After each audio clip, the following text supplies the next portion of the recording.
बिस्मिल्लाहिर्रहमानिर्रहीम dear students, hopefully आप सब इंशाल्लाह ठीक होंगे। आज हम अपनी D3 book Oxford updated 7th edition new syllabus mathematics की एक्सरसाइज 6A का एडवांस लेवल करने जा रहे हैं। It's on page number 190। Advance level अभी हम करेंगे और इससे पीछे हम basic level and intermediate level already कर चुके हैं।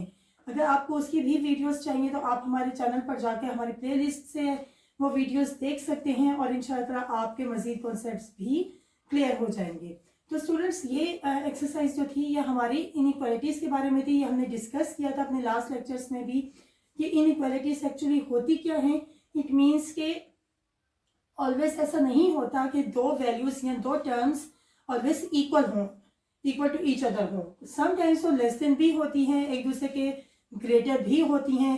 ग्रेटर और इक्वल्स का भी होता है और लेस देन और इक्वल्स का भी होता है। जैसे हमने बात की, कुछ वैल्यूज जो हैं वो इक्वल होती हैं लेकिन कुछ वैल्यूज इक्वल नहीं होती।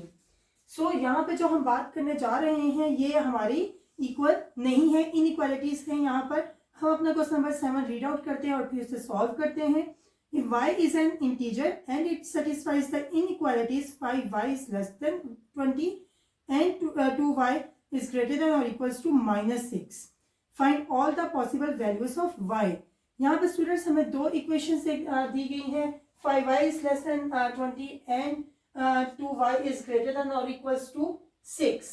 और इनइक्वालिटीज को हमें सॉल्व करना है और यहाँ पर हमें जो हमारे पास वेरिएबल है y, उसकी तमाम पॉसिबल वैल्यूज को फाइंड आउट करना है। तो सबसे पहले हमने इन इनइक्वालिटीज को लिख लिया है। अब हम इन्हें सॉल्व करेंगे। जैसा कि हमें मालूम है कि हमारे पास जो वेरिएबल है y, ये हमारे लेफ्ट साइड पे हम इसे रखेंगे और इसके साथ जो भी टर्म मल्टीप्लाई हो रही है वो दूसरी साइड पर जाके हमें ये बात मालूम है कि ऑपोजिट उसका मैथमेटिकल ऑपरेशन होता है। यहाँ पर 5y के साथ मल्टीप्लाई हो रहा है तो इस साइड पर जाकर वो डिवाइड होगा। ये बिल्कुल इसी तरह से काम करता है स्टूडेंट्स जिस तरह से हम इक्वल्स में अपनी इक्वेशन को सॉल्व करते हैं। और हमें मालूम है कि 5 एंड 20 डिवाइड हो सकते हैं ऑन द टेबल ऑफ 5। 5 1 जा 5, 5 4 जा 20। सो जो हमारे पास सॉल्व करने के बाद न्यू इनइक्वालिटी हमारे पास आई है, that is y is less than 4।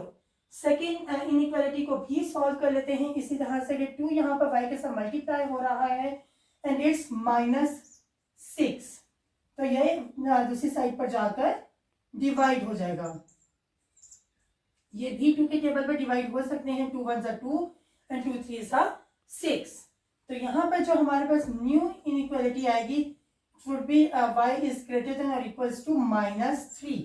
तो अब स्टूडेंट्स देखें तो हमारे पास y की इनइक्वालिटीज में दो नंबर आ चुके हैं, 4 एंड -3।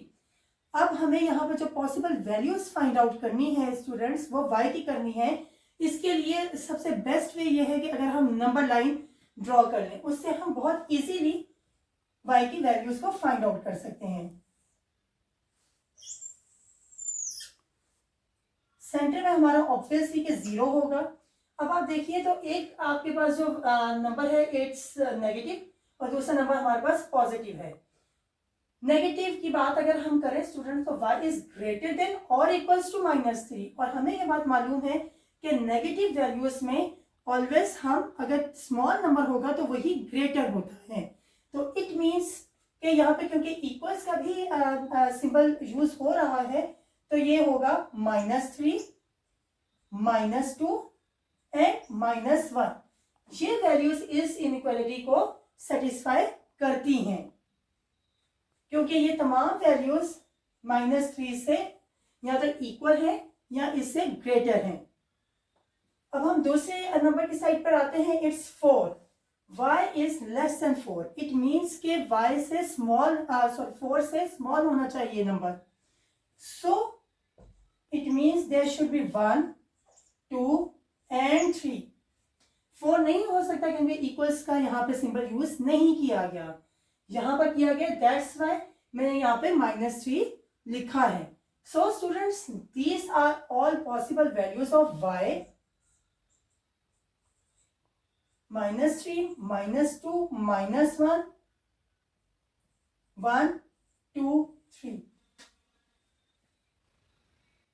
जी, और ऑब्वियसली ये 0 भी यहाँ पर है, और यहाँ पे नंबर लाइन से हम इसीलिए ये वैल्यूज फाइंड आउट कर सकते हैं।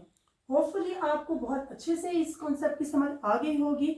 इंशाल्लाह ताला नेक्स्ट वीडियो में मिलते हैं न्यू एक्सरसाइज के साथ। टिल देन अपना बहुत सा ख्याल रखिए, लाइक करें वीडियो, शेयर करें, कमेंट करें। Thank you so much. अल्लाह हाफिज़।